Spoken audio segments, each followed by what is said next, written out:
Ой, Балқия, молодец. Міне, күннің ыстығына қарамай бауырсақ пісіру деген. Бетің күйіп кетеді деп уайымдамай жұмысқа берілгенсің, Дұрыс. Арыстан ауылға кеткен, жаңағы ақшалын алып келейін деп.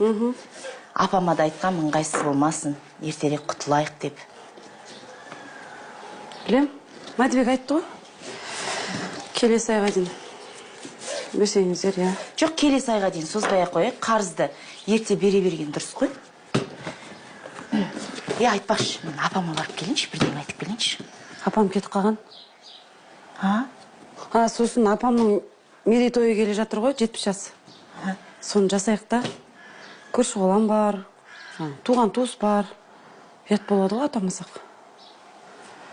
Тойғып па? Кәдімгідей тойғып, бір где-то 200 адам болатын шығар. Ойбай, Балқия, 200 адамға той жасамай-ақ қойық мынау.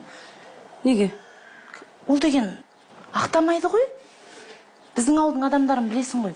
2000 теңгеден әкеледі. Не орнын ақтамайды, не ішкен жеген ақтамайды. Кеше Бибігүл апамның тойы бар ғой. Ақтамай қапты. Көбісі 2000 теңгеден әкепті. Керек жоқ. Жарайды, енді жетпегенін қосармыз. Біз сізден ақша сұрап тұрған жоқпыз. Өзіміз жасай береміз, енді ұят қой, осы үйдеміз. Мен сендерді ойлап тұрмын негізі. Сендерге жаным ашып тұр. Банкрот болдыңдар жақында. Баспаналарыңнан айырылдыңдар. Адам баспанасынан айырылу негізі стресс қой? Стресс емес, бәрі жақсы. Жақсы болады, бәрі. Өмір ғой, абыстай.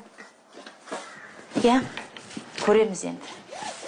Қылыш, оға дейін әкім болып кетсе, мүмкін өзгеретін шығар.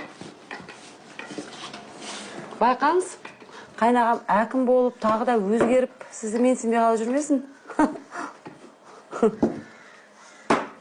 Қылыш тек қиялындағысын істейді ғой. Басқа еркектер ұқсап конкретно істемейді. Басқа еркектер ғой ол. Қой, мен бар бауырсағым пісіре берейін. Сосын ана формасын дұрыс жасамапсың. Жоқ, ол жай әшейін ғой жеуге. Мә фартук тағып алыңыз, көлігіңіз бұлған қалып. Әкімнің әйелдері таза жүру керек. Қайтпайды бұлда. 200 сөйтіп енеме жағып отыр ғой бұлда. Тіпсе, мен күнде мінез болса мүмкін емес қой тұру.